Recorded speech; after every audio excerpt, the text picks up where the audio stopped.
115강째 내용인데 은혜 방도에 대한 5번째 내용 155문인데요. 참고 성경 구절은 에베소서 6장 10절로 17절입니다. 에베소서 6장 10절로 17절.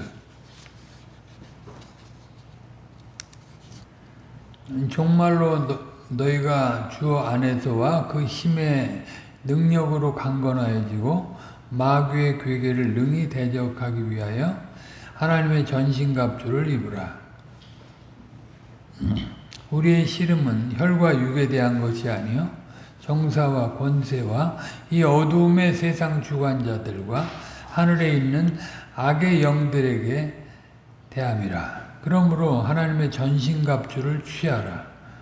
이는 악한 날에 너희가 능히 대적하고 모든 일을 행한 후에 서기 위함이라.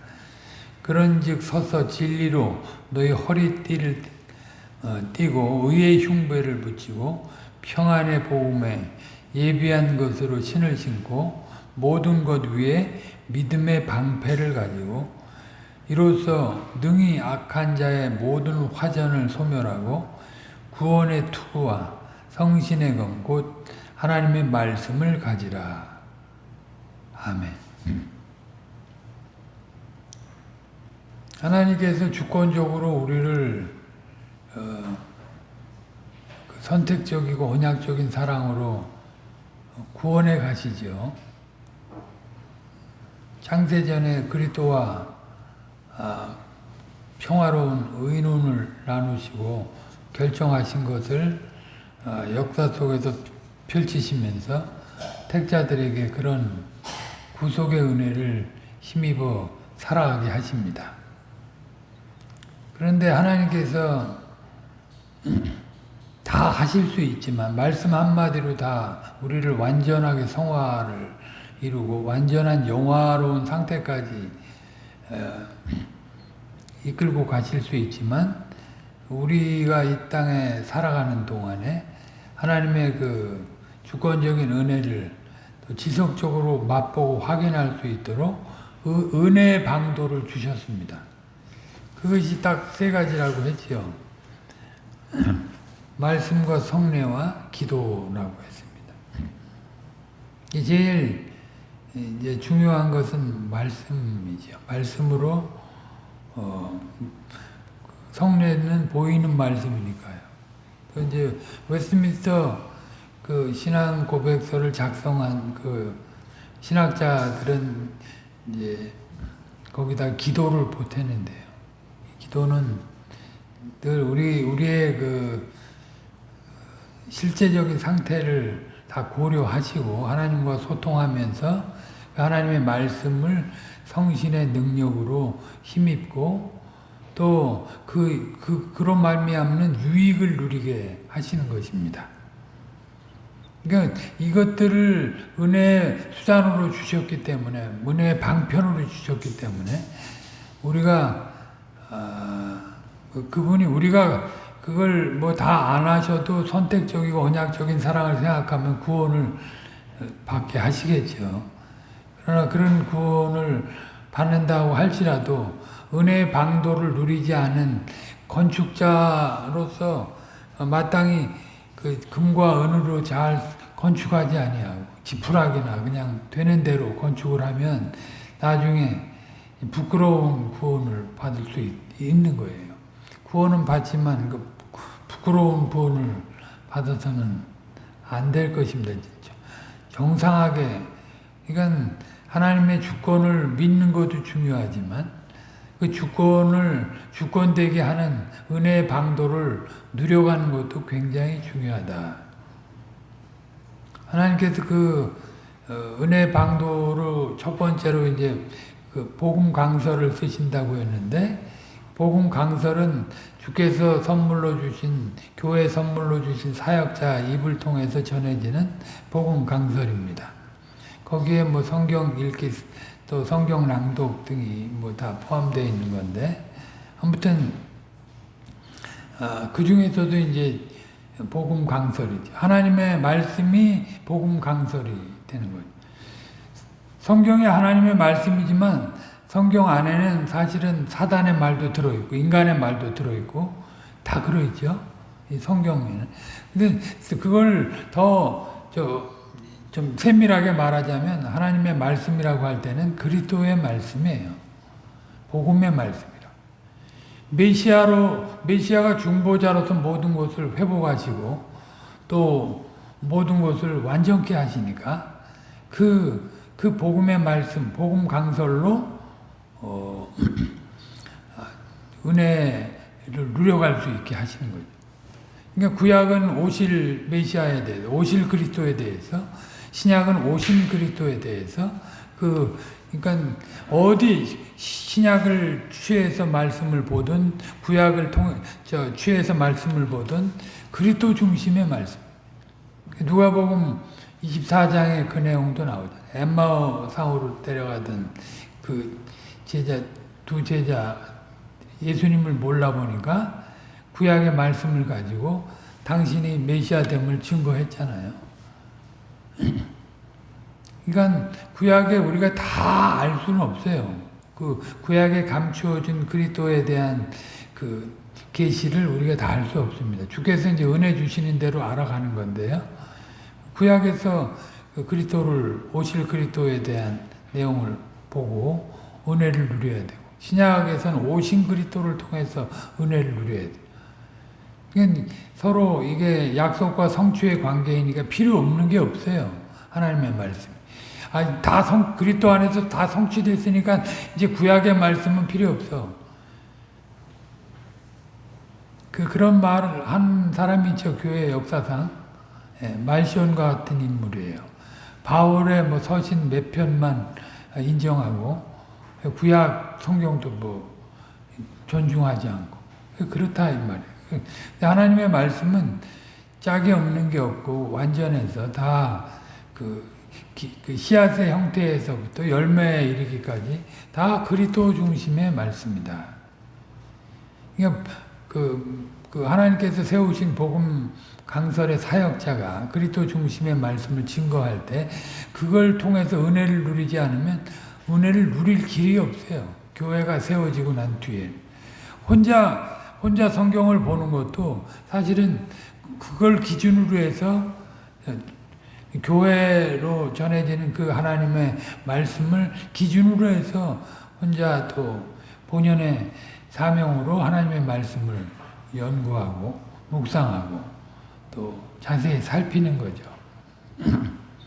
그 분명한 그런 질서가 있어야 되고 그런 틀이 있어야 돼요. 그래야 그게 은혜의 방도로 쓰이는 것이다. 그리고 또 주님께서 성신으로 그 말씀을 쓰신다고 했잖아요. 두 번째로는 성신으로. 이 개혁주의 근본 인식 원리가 딱 두 가지라고 했잖아요. 하나님의 말씀과 함께 성신. 이 두 개 우리의 인식 원리다. 하나님을 아는 인식 원리. 세상을 아는 것. 또 인간을 아는 것. 하나님의 경영을 다 아는 것. 그걸 떠나서는, 그러니까 내가 말씀만 보면 되지. 성신 의지하지 않고 성경을 잘 연구해서 내가 내 이성의 머리로 연구하면 그건 이제 자유주의자가 됩니다. 또 말씀을 무시하고 또 하나님과 직통하려고 하면 그건 또 신비주의자가 돼요. 잘못되는 거예요. 그러니까 은혜의 방도로 성신께서 그 말씀을 쓰신다고 할 때 그 의미를 잘 알아야 돼요. 성신 충만하게 해달라고 우리가 요구하는데 그것이 곧 말씀 충만과 연계되어 있는 거예요. 성신 충만해가지고 내 개인의 행복과 영광, 의의를 누리려고 하면 그건 성신께서 주신 말씀을 쓰셔서 은혜의 방도로 내시는 결과물들, 열매를 얻을 수가 없어요. 그러니까 성신은 인격체이시고 그리스도의 삼위 하나님의 그 구속의 경영 안에서 그 종속적인 위치에서 동등하신 분이지만 그리스도의 인격과 사역을 신자들 속에 그대로 깨우쳐 주시고 알려주시는 분. 그분이 성신의. 근데 그리스도는 사실은 말씀의 인격이잖아요. 말씀이 육신이 돼서 우리와 함께 거하심에 그분이 이제 곧 말씀이신 거죠. 말씀은 확대된 그리스도의 인격이에요. 넓게 보면. 그러니까 그 성신께서 말씀을 효력 있게 쓰실 때 이제 그 은혜의 방도가 된다. 그러니까 우리가 성신을 소멸하지 않고 성신을 근심시키지 않고 성신을 의지해서 말씀도 연구해야 되고 기도도 해야 돼. 말씀도 받아야 돼. 성신을 의지해서 말씀을 받아야 돼. 저 사람이 꽤 있게 말씀을 잘 증거하네. 그 논리에 들어가는 그 합리적인 논리에 우리가 끌려서 믿는 게 아니고요. 성신께서 아버지의 속마음을 다 아시고 우리한테 알게 해 주셔야 우리가 아는 거예요. 그렇지 않으면 무지한 사람들, 머리가 지금 딸리는 정신박약가들, 지진아들 이런 사람들은 예수 믿을 수 없어요. 성신께서 그 희미한 그 상태에서라도 주님을 시인하게 하고 주님 앞에 나오게 하고 주님 앞에서 즐거워하게 하고 그렇게 해서 구원을 이루어 가시죠. 이거 우리는 다 몰라요. 그러니까 다 나와 같이 그렇게 해야 그렇게 이성적인 머리를 잘 써서 믿어야 그런 틀을 잘 알고 더 깊이 있게 알아야 구원을 받는다. 이건 거짓말이에요. 그건 칼빈주의자가 아닙니다. 그건 알미니안들이 하는 소리죠. 아무튼 성신께서 말씀을 쓰시는데 그 말씀의 말씀을 쓰신 유익들을 이제 우리가 오늘 계속 보고 나머지 내용을 볼 건데 5가지가 있다고 했습니다. 여기서 우리가 지난 시간에는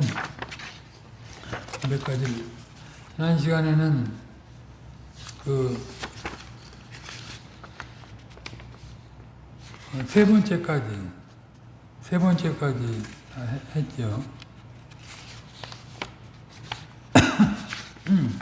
네, 세 번째 내용까지 다 했습니다. 첫째는 죄인에게 빛을 비추어서 죄를 깨닫게 하고 겸손하게 한다. 성신이 그 말씀을 쓰셔서 유익하게 하는 것은 첫 번째로 이게 율법의 용도랑 비슷하다고 했잖아요. 율법은 죄를 깨닫고 그리스도에게 나아가고 새 언약의 법으로 생명의 양식으로 취해서 살아가게 한다. 그거와 같아요, 사실은. 성신께서 말씀을 쓰신 유익은 뭐냐. 첫 번째, 죄를 깨닫게 하고, 빛을 비춰줘서, 그 어둠 가운데 앉아있는 자에게 빛을 비추어서, 죄를 깨닫게 하고, 겸손하게. 죄인들은 진짜 진짜 자기 죄가 심각하다는 걸 아는 사람은 겸손하죠. 자기 죄가 심각하다고 느끼지 않는 사람은 절대 겸손하지 않아요. 다른 사람들도 죄인인데, 꼭 나만 죄인인가? 그런 사람은 아까도 오전에도 말씀드렸지만, 그런 사람들은 감옥에 들락날락 갈 사람이에요. 이 세상에서 보면. 왜냐하면 자기를 살피지 않기 때문에, 자기 죄를 심각하게 보지 않기 때문에. 그런 사람 겸손하지 않죠. 절대 겸손하지 않아요. 그 다음에 두 번째로는 자기에게서 벗어나서 그리스도에게로 나아가게 하시는 거예요. 이제는 우리가 이제 죄를 깨달으면 주님의 공유를 바라고 주님의 구속사를 그리스도의 그 구속 사역을 의지할 수밖에 없는데 그걸 믿고 우리가 세례를 받는 거잖아요. 세례를 받으면 이제는 옛사람은 다 묻어버리고 새 사람으로 살겠다고 하는 거죠. 그러니까 자기에게서 벗어나는 거예요. 그리고 그리스도와 연합돼서 살아가는 거예요. 이신칭이 믿음으로 의롭다함을 받은 사람들은 그리스도와 연합된 사람. 하나님이 준비하신 의, 로마서의 내용이 그렇잖아요. 인간의 의는 뭐 이방인이나 또 유대인이나 다 죄 아래 있다. 하나님이 준비하신 의, 아브라함을 통해서 약속하시고 이루신 그 그리스도가 아니면 우리가 의롭다함을 받을 수 없는 거예요. 그리고 그 하나님이 준비하신 의 안에서 우리가 서로 하나가 돼서 이제 세례를 받는 거예요. 그것이 6장에 나오는 거잖아요. 그러나 이제 여전히 옛사람 그렇게 세례를 받지만 의롭다고 선언은 되지만 여전히 죄인이기 때문에 늘 갈등을 하는 거죠. 왜 원하는 선을 행치 않고 원치 않는 악을 행하는가. 그럴 때 주님께서 성신을 의지해서 그 모든 그 옛사람의 일을 벗어버리고 새 사람의 일을 하나님의 영의 인도를 쫓아서 부르심에서부터 이제 영화로운 상태까지 나갈 수 있도록 하셨다. 그것이 로마서 8장의 내용. 그러니까 그리스도 자기를 벗어나는 게 신자로서 첫 출발이에요. 오래 장로나 뭐 목사나 하는 게 아니고 세례 받는 사람이 하는 거예요. 자기를 벗어나서 그리스도에게로 그리스도와 연합된 거. 세례로 그리스도와 연합되는 건 5장에 나오잖아요. 로마서 5장에. 4장에는 하나님 준비하신 의 안에서 의롭다함을 받는 내용. 우리가 아직 죄인 됐을 때 그런 일이 우리한테 있는 거니까 얼마나 이게 감격스러운 일입니까? 내 행위가 어떤 신행이 있기도 전에 그런 일이 있으니까 너무도 놀라운 일.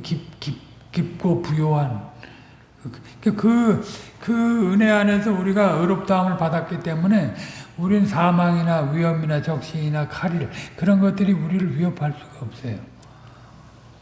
이전에는 뭐 죽기를 두려워하고 죽음에 이르는 고통을 두려워하고 했지만 주님을 알면 이제 새 사람으로서 그리스도와 연합된 존재로서 이제 담대하게 살아가는 거예요. 그리고 이제 그리스도와 연합된 사람들의 실질이 뭐냐? 그리스도의 형상을 닮아가게 하고 그분의 뜻에 보복하게 한다. 그분의 형상을 닮아. 에덴에서 잃어버렸던 하나님의 형상을 그리스도 안에서 그리스도의 장성한 분량이 충만한데 창조하신 자의 형상을 쫓아 그 완전한 대로 자라가는 거죠. 골로새서 3장 10절에도 나오고 예? 그것이 충만한데 그 에베소서 4장 13절에도 나오고 그렇잖아요. 완전한 대로. 이거는 즐겨서 하는 거예요. 마지못해 하는 게 아니고 누가 시켜서 하는 게 아니고 구원을 아는 사람은 즐겨서 하는 겁니다. 그 사랑이 너무도 크기 때문에 창조주가 이 벌레만도 못한 이 짐승 같은 우리를 위해서 대신 죽으셨으니까 그 사랑을 생각하면 이게 견딜 수 없는 뜨거운 마음이 일어나는 거예요. 불일 때. 그래갖고 그리스도의 형상을 담게 되고 그분의 뜻에 복종하는 그분의 뜻이 뭡니까? 그냥 구원이 끝이에요? 구원으로 끝 아니다 이 말이에요. 구원 받으면 그리스도의 형상이 충만한 데까지 자라가는 거예요. 개인이 아니라 교회 아로서 그 일을 해야 되는 거예요. 그분의 뜻이 뭡니까? 에덴에서 잃어버렸던 형상을 회복할 뿐만이 아니고 에덴에서 목표한 대로의 회복이에요. 에덴에서 목표한 하나님의 나라. 우리를 하나님과 같이 만드셔가지고 우리랑 사귀려고 하시는 거예요. 그것을 통해서 만물을 통일하고 만물을 충만케 하고 만유보다 크신 분이 이 티끌만도 못한 존재들인데 우리 사람이라면 뒤도 안 돌아볼 그런 인생들인데 냄새나는 인생들인데 그런 사랑을 베풀어 주셨으니까 얼마나 감격됩니까? 그게 무슨 뭐 세상에서 제일 큰 로또를 받은 거하고도 비교가 안 돼요. 세상에서 뭐 제 1위가 되는 무슨 영광을 얻은 거하고도 비교가 안 돼요. 온 우주보다 크신 분이 나의 아버지고 나를 그 아들로 삼아주시고 나와 함께 일하시길 기뻐하시고 나와 하나가 되기를 원하시고 그게 얼마나 영광입니까? 그리고 이제 그것만 아니고 이렇게 닮아가려고 하는데 또 방해하는 세력이 있잖아요. 예? 방해하는 세력이 있으니까 오늘 그 성경 에베소서 6장 말씀처럼 내가 뭐 에베소 말씀도 그렇지 삼위 하나님의 구원으로 인해서 우리가 교회 하나님 거하실 처소로 지어져 가는 그런 성전이 됐는데 그 사도들은 그것의 일꾼이 됐고 교회 그 직책을 맡은 사람들은 그 몸을 세우려고 하고 그 몸 안에 이제 부속된 사람들은 이제 부부간에 부모 자식 간에 또 주종 간에 사회의 주종 간에 이걸 하나님의 형상과 그 충만함을 드러낼 수 있게 하셨다. 주님께 받은 그 사랑을 가지고 부부 간에 부모 자식 간에 또 주종 간에 그걸 누리게 하셨다. 근데 그게 세상은 정반대로 가니까 이제 그걸 하나님의 전신갑주를 입고 싸워야죠. 그것이 이제 그리스도인으로서 새 생활을 하려고 할 때 이제 닥쳐 있는 현실, 우리 연약한 육신, 또 방해하는 그 사단, 또 구조적인 아까운 데 있는 세상, 이런 속에서 전투하지 않을 수 없는 거예요. 그들에게 힘을 주어 시험과 부패를 대적하게 한다. 그러니까 주님이 주권적으로 구원해 가시지만 우리가 마귀를 대적하면 마귀가 뒤로 물러간다고 베드로전 말씀에 마귀를 대적하면 물러갈 거라고요. 우리가 마귀를 무서워하고 도망가면 마귀는 그 배나 커져가지고 우리를 덮치겠죠. 하나님이 구원을 하셨는데 우리를 보호하시는데 그 은혜의 방도를 주셨는데 그걸 그냥 공황장애가 와가지고 그냥 그렇게 되면 안 된다. 그건 참 회개할 일이고 주님 앞에 늘 담대함을 얻고 가야 될 일이에요.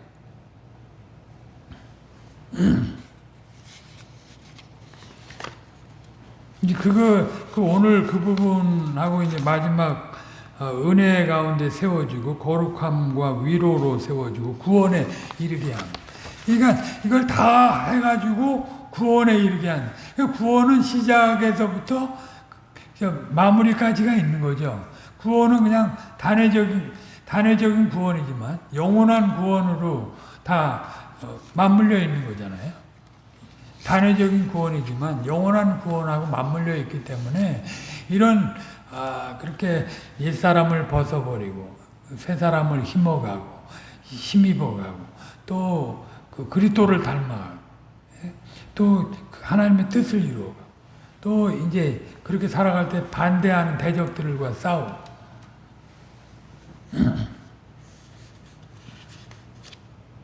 은혜 가운데 이제 완전한 대로 나아가는. 우리가 하나님과 같이 되는 게 하나님이 우리를 구원하신 목표예요. 누가 보든 안 보든 야, 저 사람은 진짜 예수 믿기 전과 비포와 애프터가 완전히 다르다. 삶의 방향이 다르고 삶의 방식이 다르고 삶의 지혜가 다르고 삶의 능력이 달라. 저 사람은. 그런 게 그 사람의 언행 가운데 나타나죠. 예? 언행이 그 사람의 인격 아니에요. 그 사람의 습관이 그 사람의 인격이에요. 사고의 패턴, 우리가 거짓말 심리학에서 봤잖아요. 사고의 패턴, 언어의 패턴, 행동의 패턴이 그 사람의 인격이에요. 이 그리스도와 함께 한 자라면 다양성은 있는 거지만 각 사람의 다양성은 있고 재능의 차이가 있고 은사의 차이가 있지만 직임의 차이가 있지만 이제 그리스도와 같이 되는 거예요. 네 번째, 다섯 번째 내용을 보겠습니다.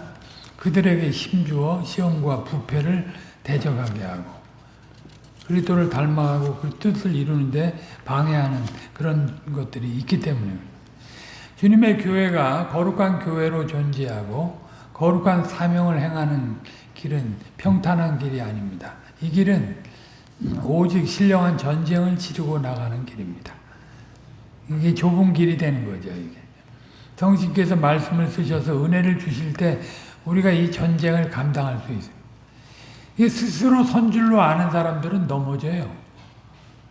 늘 겸손하게 성신을, 말씀과 성신을 의지하는 사람. 자기 꾀와 능력을 믿는 사람들은 절대 주님 앞에 온전히 설 수 없습니다. 증거구절이 이제 6장 이 말씀이라고 했습니다. 아까 읽었던 내용이에요. 하나님의 전신갑주, 갑옷과 투구를 쓴 거를 전신갑주라고 그래요. 투구. 이게 다 방어용인데, 이제 유일한 공격용은 말씀이죠. 이게 폭력이 아니라 말씀이에요. 우리가 에베소서에서 거룩한 교회에 대해 잘 배울 수 있는데 바울 사도는 거룩한 교회를 전하는 결론 부분에서 신령한 전쟁을 말합니다.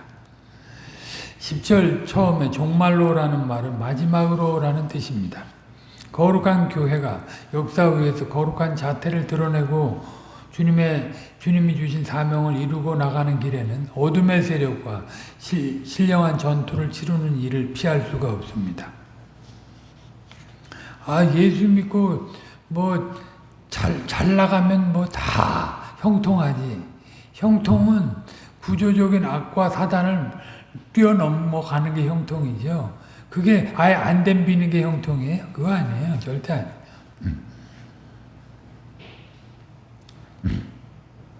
이 전쟁을 치르기 위해서 우리는 주 안에서와 그 힘의 능력으로 강건하여지고 하나님의 전신갑주를 입어야 합니다. 성신께서 말씀을 효과 있게 쓰실 때 우리가 복음 강소를 겸손히 듣고 나갈 때 신령한 전투에 준비될 수 있습니다. 이게 이제 1번, 2번, 3번 그것이 잘 준비되면 이제 이 시험과 부패를 대적할 수 있다. 신령한 전투를 치르기 위해서 반드시 전신갑주를 입어야 되는데 이 전신갑주는 하나의 공공 무기를 제외하고는 모두 방어수단입니다. 우리가 신령한 전투를 수행하는 일에 사용해야 하는 무기는 성신의 검, 곧 하나님의 말씀입니다. 이처럼 여러 가지 방어수단들이 모두 말씀을 깨닫는 일을 통해서 갖추어집니다. 진리의 허리띠, 의의 흉배, 평안의 복음에 예비한 것으로 신는 신, 구원의 투구 모두가 하나님의 말씀과 관련되어 있습니다. 다른 말로 하면 강단에서 그리스도의 복음을 바르고 깊고 풍부하게 전하고 그 전파된 복음을 통하여 그리스도를 터득해 나가는 교회는 틀림없이 신령한 전투를 치를 준비를 갖출 뿐만 아니라 그 전투에서 승리할 것입니다. 그만큼 강단이 중요하죠. 강단이 제일 핵심이에요. 그 로마 캐토릭은 이 제일 중앙에 이 제사 성찬을 하는 것을 제일 놓지만 이 개혁교회에서는 하나님의 강단을 제일 중앙에 강단 굉장히 중요해요. 이 교회 건축 양식 형태도 다 그걸 고려한 것입니다. 그런 것들을. 그러므로 교우 여러분, 우리가 이 배도의 시대의 강단을 위해 기도해야 합니다. 우리 교회의 강단을 위해서는 물론이고 독립개혁 장로교회, 또 자매교단인 독립개신교회, 우리 자매 교회들의 강단을 위해서 쉬지 말고 기도해야 합니다. 나하고 상관이 없는 것 같은 것 같아도 그게 상관이 없는 게 느껴지는 게 이게 문제니까 그거를 회개해야 돼, 사실. 그 기도하면서 그런 정서를 회복하게 해달라고. 그게 주님의 정서인데 주님의 정서가 너무 없는 거를 탄식해야지. 예? 아무 누가 무슨 일이 있어도 아무 감각이 없어. 그게 한 지체라고 할 수 없는.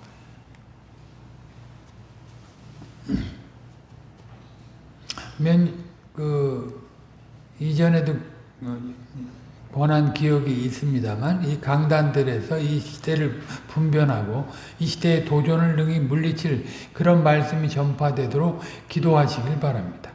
목사도 말씀과 성신을 의지해서 말씀을 준비하고 성도들도 그렇게 목사가 그 일을 잘 하도록 옆에서 이제 지원하는 거죠. 예? 힘을 실어주는 거죠. 그리고 이제 들은 말씀을 가지고 순복하고 열매를 맺어야. 이게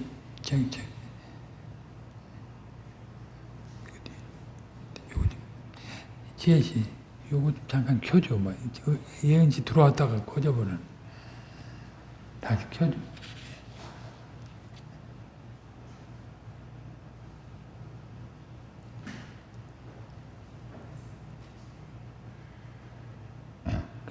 그냥 네. 그러니까 우리는 말씀을 듣는 게 뭡니까? 우리의 그 영적 질병을 고치고 구조적인 악을 고치고 사단을 물리치고 그러기 위해서 이 말씀을 들으려고 하는 거잖아요. 그냥 들어도 그만 안 들어도 그만. 오늘 못 들으면 다음에 또 듣지. 이런 사고를 가지면 이 말씀을 들은 효과가 그 성신께서 말씀을 쓰신 결과를 못 누리는 거예요. 이게 이 말씀은 운동력이 있어가지고 우리를 막 이제 관절과 골수를 찔러 쪼개기까지 하고 이 죽은 사람을 소송시키고 막 생명력 있게 만드는 거잖아요, 말씀이. 그 말씀을 가지고 위로를 얻고 또 뭐예요? 권면도 받고 가르침도 받고. 그 신학교에서 가르치는 게 그 세 가지예요. 복음 강서를 들을 때 가르침을 받고 또 위로를 받고. 왜냐하면 우리가 죄인이고 또 의인이고 고통당하는 존재들이기 때문에 그 세 가지를 갖춘 존재들이기 때문에 이 세 가지가 필요한 거예요. 가르침과 위로와 권면. 권면은 책망까지 포함하는 겁니다. 하나님의 말. 그 말씀으로 책망받는 거를 기뻐해야 해요. 나를 고치는 거니까. 또 말씀으로 위로하는 것에 힘을 또 내야 되고. 예. 나를 격려해서 더 든든히 서게 하는 거니까. 예. 그 다음에 이제 은혜 가운데 세워주고 거룩함과 위로로 세워 구원에 이르게 함. 이게 마지막 5번째입니다. 거룩한 교회가 신령한 전투를 치르고 나가는 길은 실로 힘든 길이 아닐 수 없습니다. 무엇보다 거룩한 교회를 이루는 우리들이 모두 연약한 인생이기 때문입니다. 성신께서 말씀을 쓰셔서 이렇게 연약한 인생들에게 유익을 끼친다. 힘을 주신다. 붙들어 주신다. 그런 거죠. 바울 사도는 디모데에게 둘째 서신을 보내면서 무릇 그리스도 예수 안에서 경건하게 살고자 하는 자는 핍박을 받으리라 했습니다. 우리가 사도행전 14장 23절로 제가 기억을 하는데 아마 하나님 나라에 들어가려면 환난을 겪어야 된다.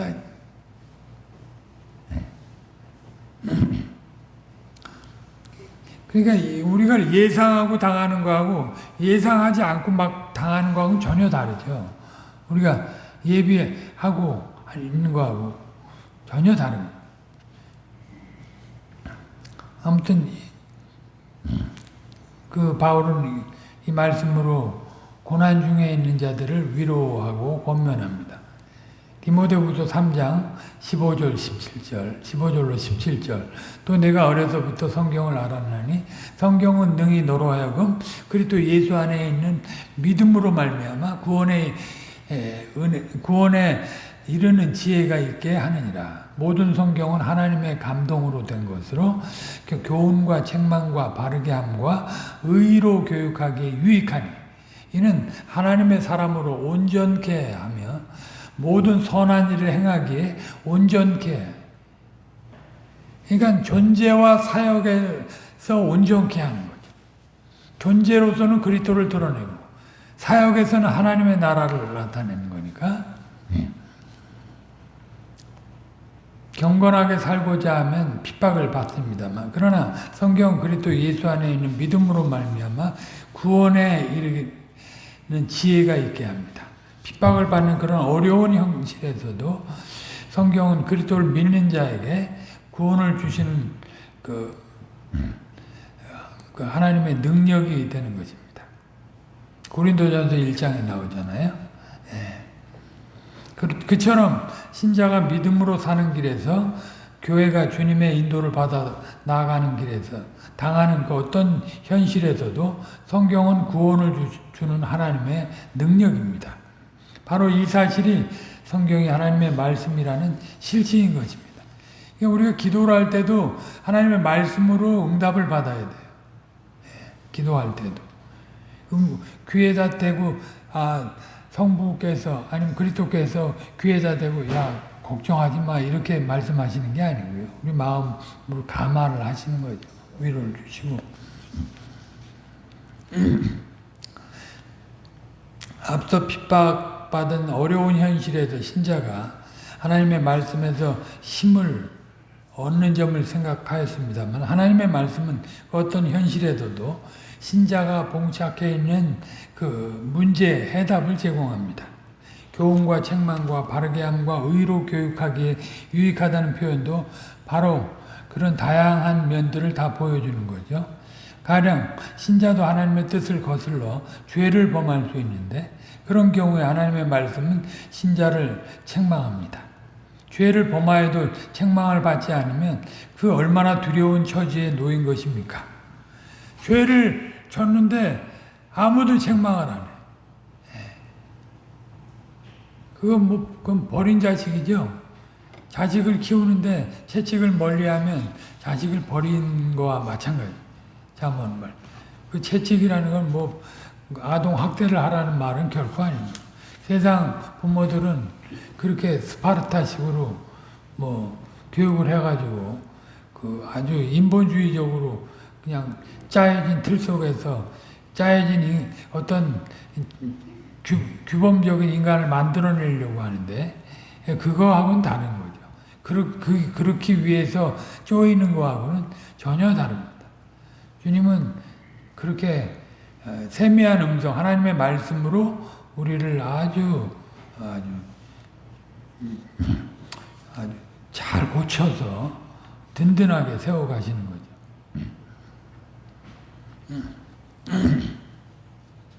과연 죄를 범하여도 책망받는 일이 없어서 계속 죄를 범한다면 어떻게 되겠는가?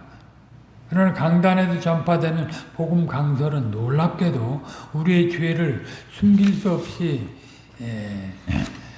드러내요. 회개케 하여 우리를 구원의 길로 이끕니다. 주님, 우리가 이사야서 66장이나 계시록 또 22장에도 다 나와 있지만 그 나라는 거룩하게 된 사람들이 들어가는 나라. 술 취하거나 간음하거나 도적질하거나 거짓말하는 사람들, 이런 사람들은 못 들어가는 나라예요. 이 땅에서는 혹시 들어와서 이제 판을 치고 뭐 행세할 수 있어요. 근데 하나님의 완성된 나라는 절대 못 들어갑니다. 절대 못 들어가요. 그러니까 죄를 깨닫는 게 은혜인 거죠. 죄를 깨닫고 돌이키는 것. 우린 맨날 실수투성이니까 사실. 죄를 깨달으면 참 이게 이제 무뎌지고 양심에 화인 맞으면 양심이 무뎌지는 거잖아요. 예? 철판 깔은 거지. 누가 뭐라 그래도 끄떡 안 하고, 하나님이 말씀하셔도 끄떡 안 하고, 말씀이 지적을 해도 끄떡 안 하고, 그게 이제 철판 깔은 거. 그럼 이 얼마나 불쌍한 겁니까? 구원을 못 받는 대로 나가면. 구원을 받아도 부끄러운 구원을 받고. 하나님의 말씀이 신자가 당면한 모든 현실에서 해답을 제공한다는 사실은 하나님의 사람으로 온전케 하여 모든 선한 일을 행하기에 온전케 하려 합니다 하는 표현에서 잘 드러납니다. 여기 하나님의 사람은 1차적으로 물론 디모데와 같은 사람, 그 사역자를 가리키지만, 말씀 사역자를 가리키지만 모든 신자에게도 해당됩니다. 하나님의 사람이 온전하게 되는 것이나 모든 선한 일을 행하기에 온전하게 되는 이유가 하나님의 말씀이 그리스도를 전하는 바로 그 사실에 있기 때문입니다. 우리는 여전히 부족하고 연약합니다만 하나님의 말씀이 전하는 그리스도 안에서 우리가 하나님의 일을 행할 자격과 능력을 갖출 수 있는 것입니다. 우리를 살려놓으셨을 뿐만 아니라 살 수 있는 지혜와 능력을 주셨잖아요. 그게 은혜의 방도인데, 그걸 우리가 살아있는 존재라면 당연히 그걸 누려가야죠. 기쁜 마음으로, 즐거운 마음으로. 그리스도께서 우리에게 하나님의 능력과 지혜가 되십니다. 우리가 앞서 하나님의 뜻을 생각하면서 이제 그리스도께서 그리스도의 몸인 교회를 세우시는 점을 살폈는데, 우리 각각은 그리스도를 도무지 제대로 드러낼 수 없습니다만 그리스도께서 우리 각각을 쓰셔서 그리스도의 몸으로 세워지게 하십니다. 주님이 쓰시는 사람들은 이제 자신이 죄를 인정하는 사람, 자신이 겸손하지 않다고 고백하는 사람, 자신은 불의하다고 아뢰는 사람, 이런 사람이 의인이고 참 정직한 사람이고 깨끗한 사람. 내가 깨끗하다고 너보다는 낫지, 내가 너보다는 의롭지, 이런 생각을 가진 사람들은 절대 안 됩니다.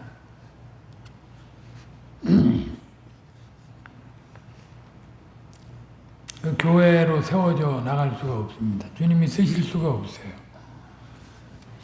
우리는 자신이 하는 일이 정확하게 무엇인지도 잘 모르고 그 일의 결과가 어떻게 되는지도 잘 알지 못합니다만 주님께서 이런 우리를 친히 쓰셔서 주님의 뜻을 온전히 이루어 나아가시는 것입니다. 그리스도께서 다시 오시는 날에 하나님의 뜻의 전모가 다 드러날 것이고 그때까지 우리는 부분적으로 알 뿐입니다. 고린도전서 13장에 나오잖아요. 우리가 여기서 뭐 굉장히 아는 것 같아도 청동 거울로 비춰보는 것 같다. 얼마나 여러분들 청동 거울 아마 그 골동품 옛날 박물관에 가보면 이걸로 어떻게 봤을까 하는 생각이 들 정도로 안 보여요.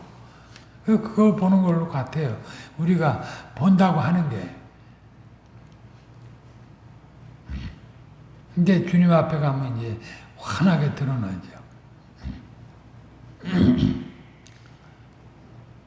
주님이 이제 그리스도께서 다시 오셔서 우리를 주님과 같아지게 하실 그때 다 나타나겠지만 주님이 지금 우리와 함께 하시는 사실에서 이미 우리는 그 모든 해답을 얻은 것과 근본적으로 다를 바가 없습니다. 요컨대 우리와 함께 하시는 그리스도께서 모든 해답이 되는 것입니다. 그리스도 안에서. 그래서 뭐 우리가 늘 그리스도라고 하는 그런 인장을 받은 거 아니에요. 성신의 인장도 받고 성신의 인침도 받고 그리스도의 이름으로 딱 도장을 찍잖아요. 뭘 하는 일에. 그것이 참 그리스도인의 특권이기도 하고 그리스도인의 책무이기도 하고 거룩한 책임이기도 한 거죠. 우리가 하나님 말씀에서 그리스도를 배울 때 하나님의 말씀이 은혜의 방도로서 효력 있게 작용하는 것입니다. 그리스도를 닮아가려고 말씀을 들어야 되고 그리스도를 드러내려고 말씀을 연구해야 돼요. 그리스도를 나타내려고 기도해야 돼요. 우리가 그리스도를 참으로 아는 것이 은혜. 그리스도가 은혜 자체. 그리스도가 뭐 잠언의 8장에 보면 그리스도가 참된 지혜이지 않습니까? 그리스도를 통하지 않고는 다 헛것이에요. 우리는 겸손하지 않을 수 없고 그리스도만 높이지 않을 수 없어요. 그리스도만 자랑할 수밖에 없어요. 이 교회 사회 안에서 하나님이 은혜 주셔서 각자의 일을 하는데 그거 가지고 생색을 낼 게 없어요. 그냥 하는 겁니다. 주의 사랑으로 하는 거예요. 나는 이만큼 하는데 저 사람은 왜 저렇게 안 하나? 그렇게 말하면 안 돼. 너무도 큰 사랑을 받았기 때문에. 그렇습니다. 기도하겠습니다.